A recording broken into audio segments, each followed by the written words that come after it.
Swayam Prabha. Digital India. Educated India.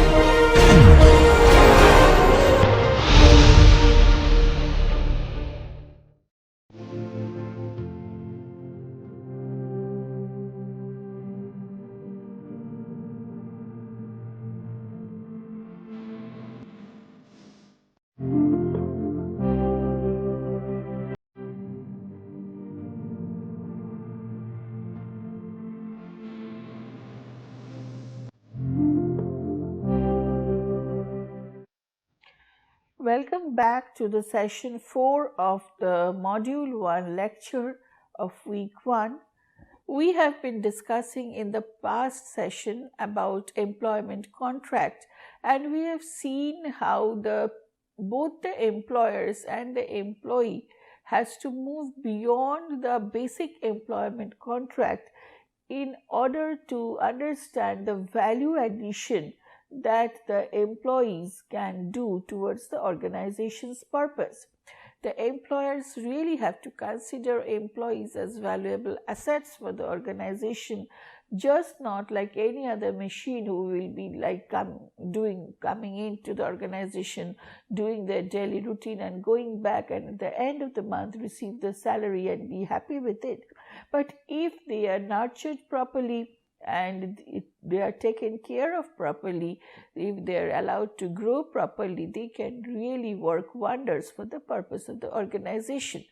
This mental set, this mindset towards considering employees as valuable assets of the organization is where we see like the organization is thinking of investing in the people for a greater purpose. And whenever we are thinking of investing in the people for their growth, which ultimately leads to the growth of the organization, we see the concept of considering employees as the human capital of the organization. So now in this discussion of today, we are going to see like what is the human capital.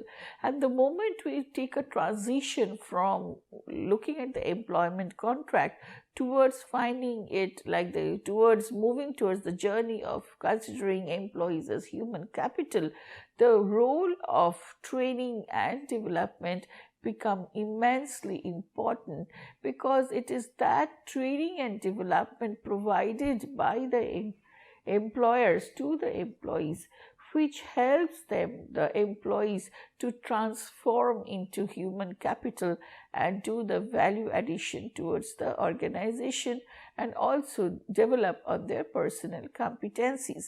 So in this lecture we are going to see the concept of human capital, how it is considered by the organization, and how do we measure, of course whenever we're talking of human capital, of course we need to understand how do we measure, what are the returns on this investment that we make for the transforming employees into the human capital.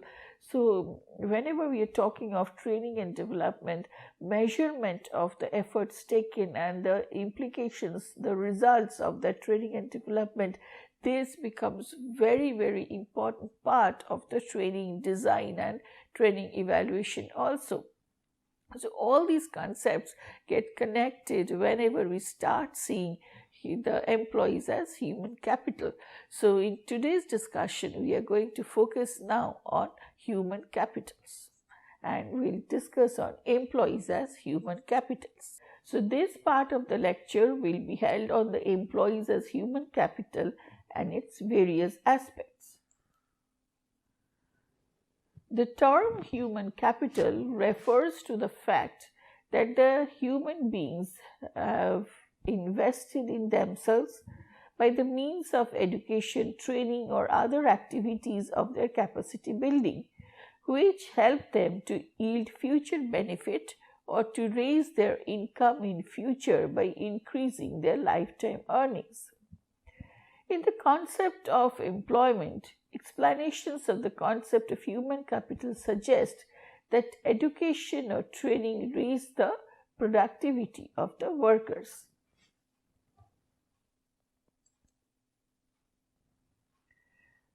Human capital in the workplace means that it is the measure of the economic value that an employee provides through their knowledge, skills, and abilities. On an average, the total human capital costs are almost three-fourths of a company's operating expenses.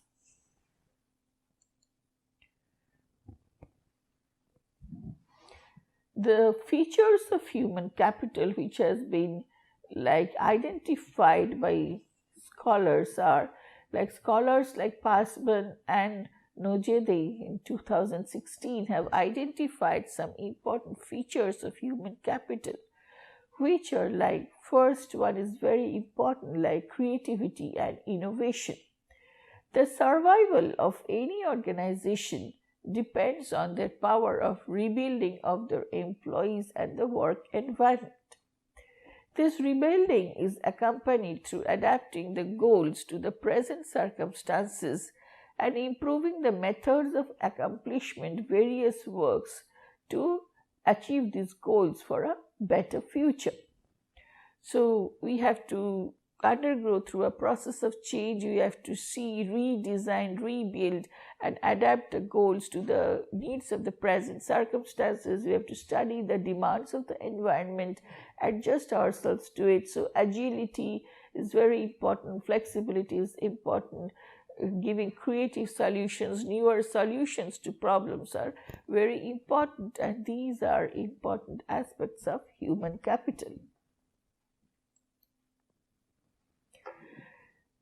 What provides the base which provides employees to be creative and be flexible and agile is of course the knowledge and skill. So the second important point is the knowledge and skill. The value of the knowledge and skill and their effect on the product process have been analyzed from time to time. The efficiency of the company is largely depending upon the knowledge and skills of the employees. The training to an employee is a sort of investment in human which supports the skilled and trained workers.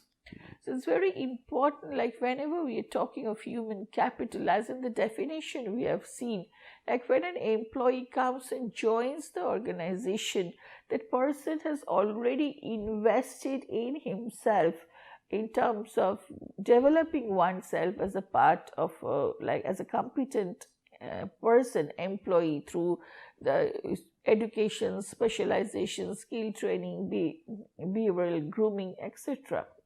But when the employee comes and joins the organization to fit into the atmosphere of the organization, to fit into the job demands and roles, the employers has also an equal responsibility to increase the knowledge base, to support the learning and development of the individuals so that they can adapt themselves, assimilate within the organization system, and be comfortable in doing the responsibilities given to them as a part of the job. So when we talk of human capital in the workplace, it is an equal responsibility of the organization also to help in development of that human capital and invest in the development of the human capital. Third point is value added. The human resources can help the company with having competitive advantage and value added and operating comprehensive quality plans. Employees can create the prediction at different levels of the organizations, define the values, missions, goals, strategic plans, and implement those plans according to the values. So whenever we are talking of the value added, it is the worth that the employee adds towards the the contribution that the employee makes towards the productivity of the organization. So aligned with the mission and vision of the organization. So it's whenever we invest in a human capital, it really makes the people more worthy, more valuable, and there is of course a value addition which the employee makes through their contribution to the organization. Competitive advantage, of course, like this is a differentiating factor, like the employee's talents such as good performance, flexibility, creativity, and ability to give direct services to the customer play a key role in competitive advantage for the organization. In order to have the competitive advantage, the company must distinguish their products from the competitors through employing more talented and skilled employees. So, whenever we are putting more talented and skilled employees in the organization, we get a collective intelligence, we get a collective performance who can contribute towards thinking in a creative way, doing something innovative about the services, about the product, about the like customer contacts and many other things, which differentiates one organization from the other organization. So really, like the talents which can adjust within the system of the organization, try to give a new way of looking at a particular problem, placing a product in a different way in the market, or providing excellent services. These are factors which differentiates one company from the other and provides the competitive advantage. As we have discussed, like it is competitive advantage is like of course related with the customer satisfaction, which can be provided only by very competent employees. So, and it is determined in many cases, much of the part is determined by the employees' behaviors towards the customer. So, evaluating the service by the customer depends on the competence, attitude, experience, and skill of the employees, and thus the behavior of the employees related to customers will affect the future of the service relationship.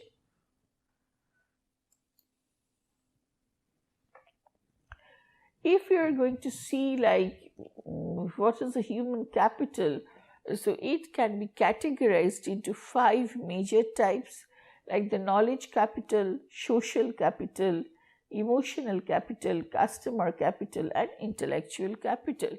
So we are going to visit each of these definitions separately.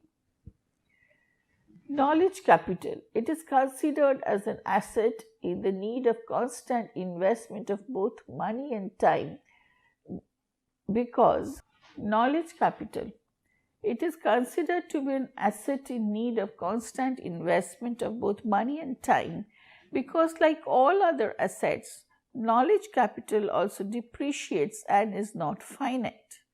People need to be given the opportunity to continuously improve and upgrade their skills in order to maintain their talents. The more a company invests in its knowledge capital, the more value it holds. So that's why we talk of continuous development. So once given a training, it's the end of the story. It's not like that. There has to be continuous development, continuous feedback, continuous evaluation, and it is a continuous professional development, continuous learning process, so that everybody keeps updated with the knowledge and they are enriched and can contribute back to the organization. Social capital. Social capital is defined as features of social organization such as networks, norms, and social trust that facilitate coordination and cooperation for mutual benefit, like the corporate culture, management philosophy, management practice, informal networking systems, coaching and mentoring relationship. So training is also required, development and learning is also required in terms of understanding the corporate culture, in understanding what is the management philosophy and how to practice, like in terms of how to become a better leader, and like what is the information system prevailing in the organization, what is the structure of the organization, and like how do bonding between an employee and an employer develops, these also, the information and knowledge sharing regarding these aspects also help in developing the social capital. And these information are really very important information for new joinees in the organization, which helps them to settle down mentally in the organization, start getting engaged with the organization.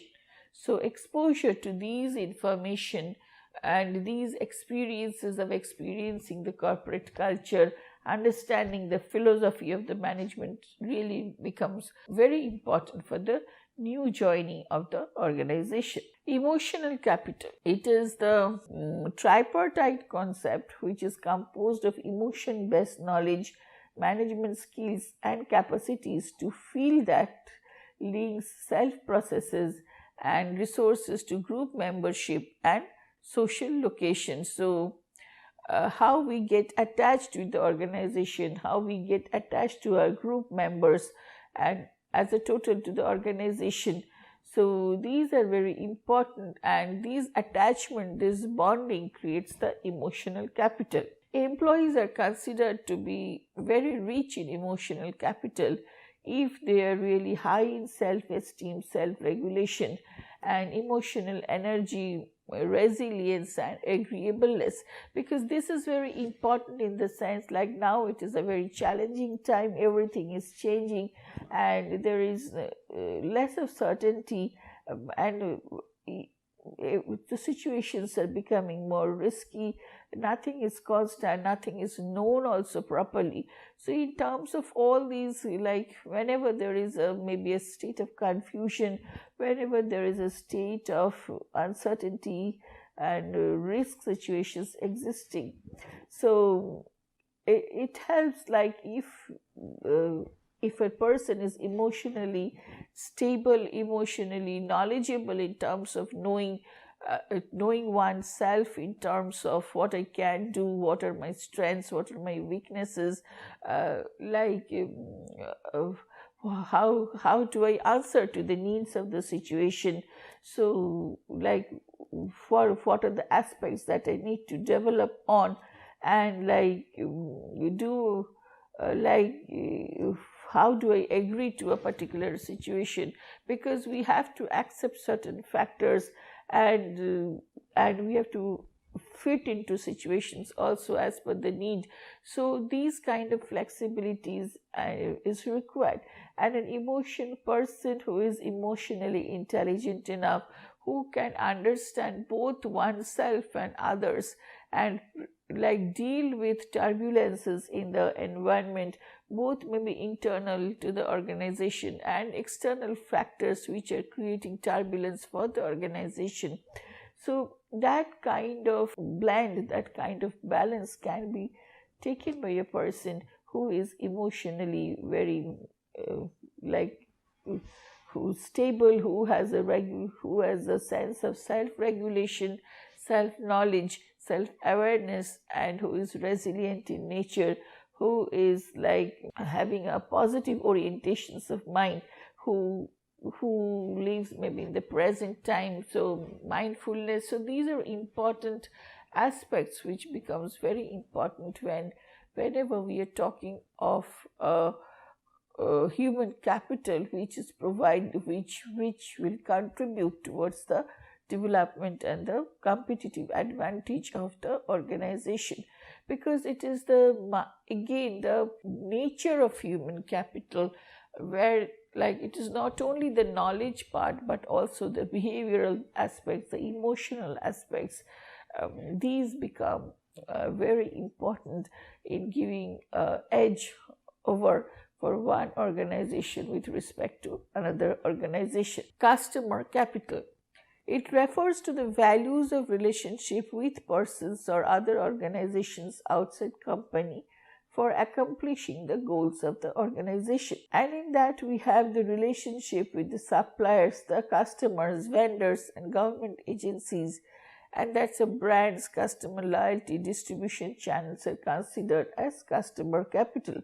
So your relationship with other stakeholders who are related with your business, who are giving your suppliers or vendors or customers, and maybe the government agencies who are directly related with the growth and sustainability of your business. So this is, and if you have a loyal relationship, if you have a friendly relationship with your this chain of stakeholders, so that really is a value addition, and that value addition is of course the worth that you get through these relationships and the support that you get to do your business properly in a very challenging situations, because you have people who are going to support you, who are to stand by your side in terms of whenever you are facing any difficulty. So this is also very important aspect of a human capital. Intellectual capital, so it talks of the codified knowledge that exists in a company with respect to patents, copyrights, trade secrets, and intellectual property. So this is the core knowledge part, which is very unique to your work, which is very unique to your ways of functioning, and which differentiates your organization's products with respect to other organizations' products and services. So, and it is a codified knowledge which can be shared with newer generations of employees coming in, and you want to protect it through your patents and copyrights and intellectual property. But these intellectual property, we need to understand, comes from again the knowledge capital that is there. It comes also from the human, the emotional capital, the social capital that you have, because whenever you're talking of the intellectual capital, we are talking of not only a single person's contribution, but maybe it is the collective intelligence that we are talking of, which is creating this value addition towards the organization. Now, what are the benefits of human capital investment?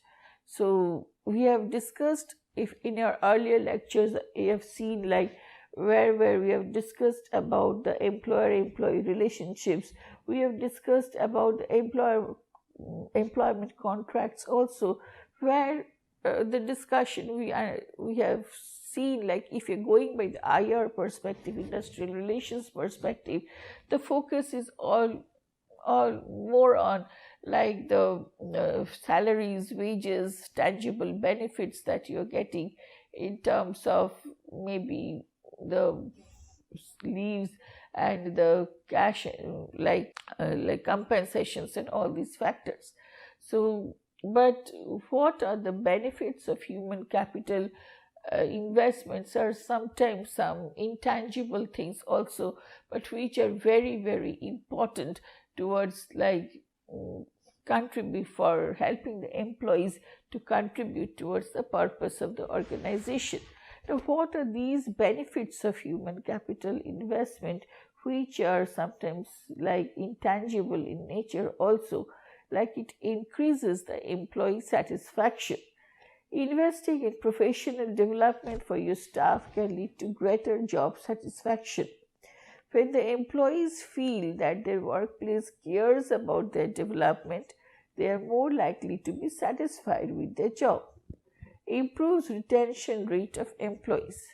Workers who are receiving professional education and development are less likely to seek other employment opportunities. Increases employee involvement in work. Investment in employee development can help to grow your employee engagement. Giving your staff career advancement opportunities and investing in their development gives them a reason to be engaged at work. Improves return on investment. Employee salary, benefits and perks are all an investment in company's human capital. The company spends money on developing its workers to maximize the return on human capital investment. Improves the organizational communication. Human capital development works to improve every facet of employee performance, including communication. This process can help company to help employees who may be lacking communication skills and assist them in remedying this situation. Better communication leads to better employee satisfaction and engagement. So, communication is a very important medium, is a very important tool through which the employees get to understand the views of other employees and the nature of the organization, discuss with each other, and then contribute positively towards the organization's growth. So, focus on improving organizational communication is very important in terms of like human capital investment and how also it has an impact on how it affects the communication. Human capital management. So, whenever we are talking of human capital management, it is like the hiring the right people, managing workforce effectively, and optimizing productivity of the organization. So, this is focused on the need of the organization's need to provide specific competencies, and they're implemented in three important aspects like workforce acquisition, workforce management, and workforce optimization. The elements of human capital management are recruitment, onboarding, payroll, time and attendance, talent management, training, reporting and analytics, and compliance. So, if you see the difference, like when we discussed earlier about what are the parts of employment contract, and there were certain steps like this which were listed, we did not find a place of talent management and training whenever we are discussing employment contract. But whenever we are discussing human capital management, you find like along with recruitment, boarding, payroll, time and attendance, benefit and retirement service, which are in common with the employment contract discussed earlier, we have three very important points, 3-4 very important points over here, which are talent management, training, reporting and analytics, and of course compliance. Now, human capital management has the following important: changing workforce demographics and the ability to get work done in remote environments, and expanded availability of contract-based and freelance employees, increasing compliance regulations in both the United States and other countries, tightening labor markets and the need for specialized skills, the prevalence of team-based work structures, and explosion of available workforce data. So, whenever we are talking of human capital, knowledge capital, emotional capital, we are focusing more towards like team-based work where people are working in a group, sharing their knowledge with each other, and as a result creating a pool of resources like knowledge base from which becomes an asset towards the organization's development. So, these are the references that we have used for preparing these slides.